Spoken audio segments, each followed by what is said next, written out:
never made it, but I know what it takes. I'm motivated by a mix of emotion. Got my statement, and I'm reading it slow so I can understand it fully. Appreciate my standing, go out of this world and right on time. Oh, never in my life have I seen the sky light up like this. I'm far away from Earth and I wanna know if you exist. Mission control, do you read me? Send me my coordinates lately. Mission control, am I drifting? Tie me to someone who will love me, yeah. Wait, I think I'll last a bit longer. Find another. Welcome everyone. Welcome everyone. Welcome everyone to another Ref Brandon and the Todd Family YouTube video. Wherever you are, whatever you may be doing, thank you so much for making Ref Brandon and the Todd Family a part of your day. We always greatly appreciate it. It's a Thursday today here on the channel. We're going to be talking about all the great college football games that are on tap for week number 5 in college football. But before I get into that, let me open up on a sad note in case you have not heard. Artist Leon Ivy Jr., better known as the rapper Coolio, passed away yesterday at the age of 59. I'm not quite sure yet exactly what happened. I do know he was in the hospital back in July having asthma problems, so this may be tied to that. It may not be. I'm sure we'll find out in the next couple of days, but Coolio is dead at the age of 59. But on to some college football news. Before we talk about the games, I must say that if you have not seen the pictures of the new Ryan Field, which is the name of Northwestern's stadium, I encourage you to go look at them. You wouldn't think a team like Northwestern would have a stadium this nice, but this stadium is immaculate, and they say it's going to be $800 million to build this stadium, but it is absolutely gorgeous. It's only going to hold 33,000, which is about 12,000 less than what the current Ryan Field holds. But I think that's probably better because Northwestern is not good enough to sell out every single game. So it's better to build a smaller stadium and sell it out than build a bigger stadium and only fill up 2/4 of it. But it is absolutely immaculate.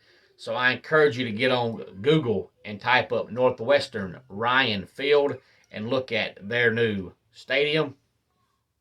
But as far as college football games goes for the week, this is the kind of week where you look at the schedule and you see the games and you say, yep, now I know why I'm a college football fan. This is the week I think everybody's been waiting on since week number 1, because weeks 2 and 3 had a couple of good games, and that was about it. And then last week you had 5 or 6 good games, and that was about it.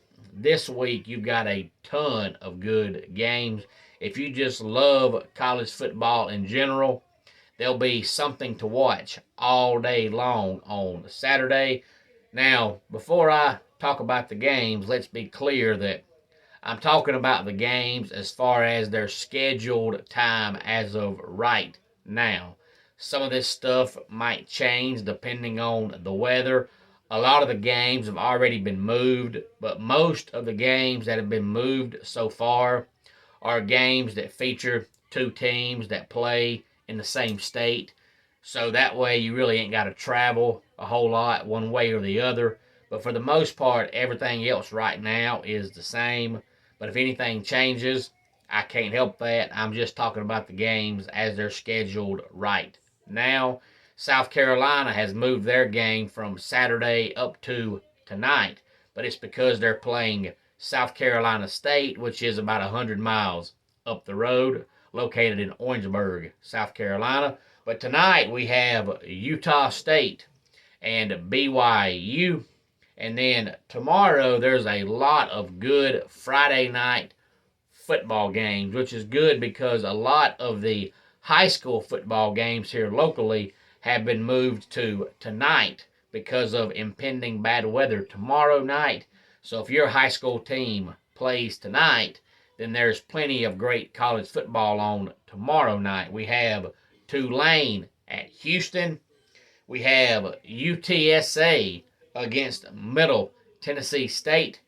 It'll be interesting to see if MTSU comes out flat because of that huge upset win over Miami last week, or can they keep that momentum going and don't let the victory over the Canes cost them a victory over UTSA. And then we have San Diego State at Boise State, New Mexico at UNLV, and the big game tomorrow night features undefeated Washington and undefeated UCLA. Speaking of UCLA, of course, they're out in California. I read a stat yesterday that said there are only 2 states that right now feature more than one undefeated college football team, and those 2 states are California and South Carolina, because California you have UCLA and USC, and South Carolina you have Clemson and Coastal Carolina. And then as far as Saturday goes, whether you look at the noon games, the 3:30 games, or the night games, there's something good on all day long.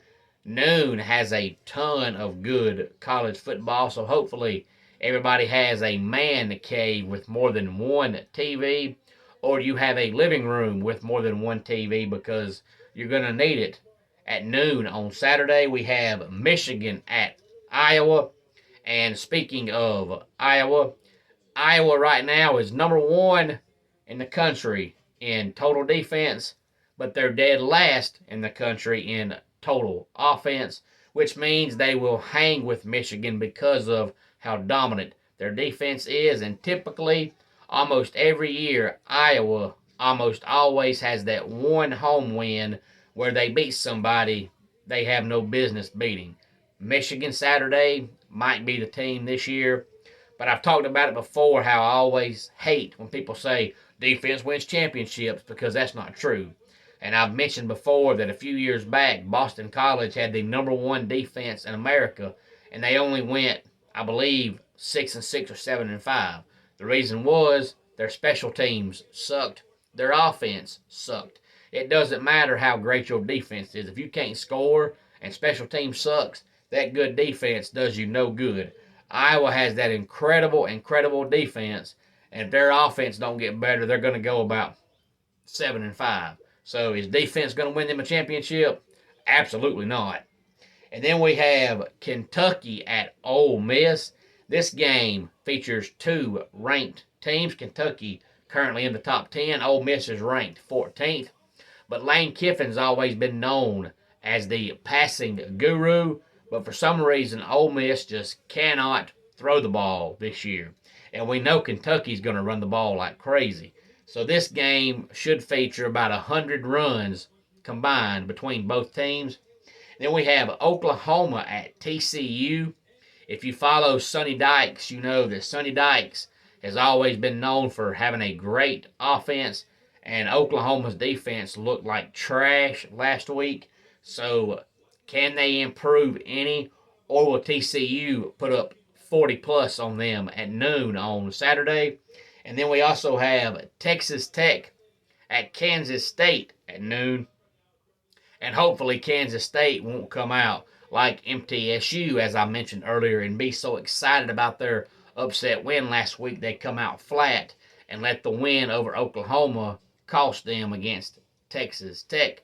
I'm a huge fan of Texas Tech's new first-year head coach. I think he's going to be a good one.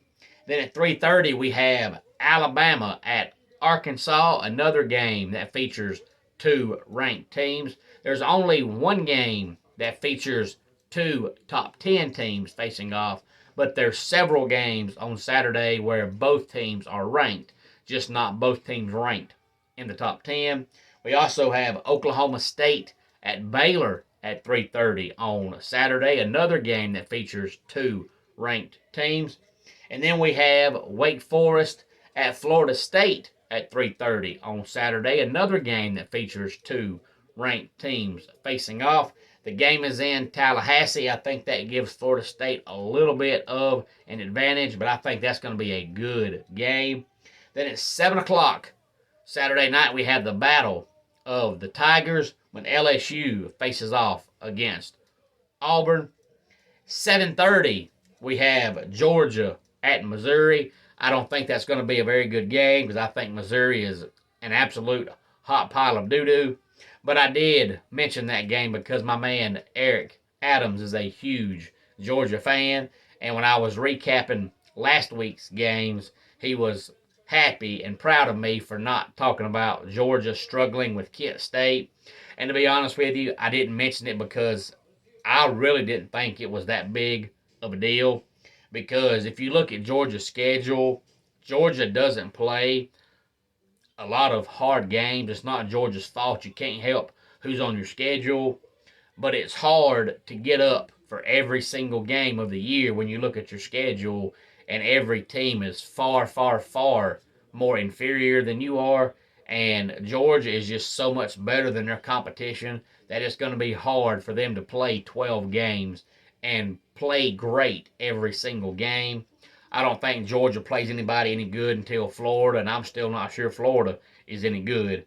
But I do know that between Kent State and Georgia's next three opponents, that Kent State is probably the best of those four teams. And then we have NC State at Clemson Saturday night at 7:30, and that is the one game that features two top 10 teams facing off. This game almost every year comes down to the wire. If you recall, last year the game went to double overtime. I don't expect anything different. I'm not saying double overtime, but I'm saying I do think it'll be like last week's Clemson game, and it will be a fourth quarter game.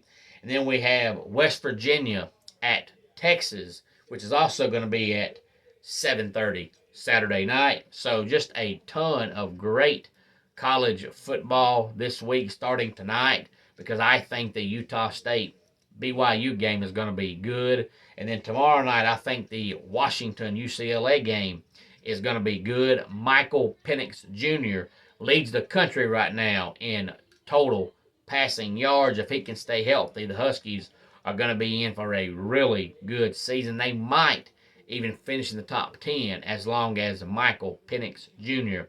can stay healthy. Any thoughts on any of these games or Northwestern's new stadium? Because it is absolutely immaculate. If I lived close, I would walk to the stadium when they build it just to look at it because it looks gorgeous. There's no way it can look in person as good as it looks in pictures because it is absolutely amazing. Again, any thoughts on any of this, please feel free to let me know. Let's go ahead and get our dad joke of the day in here.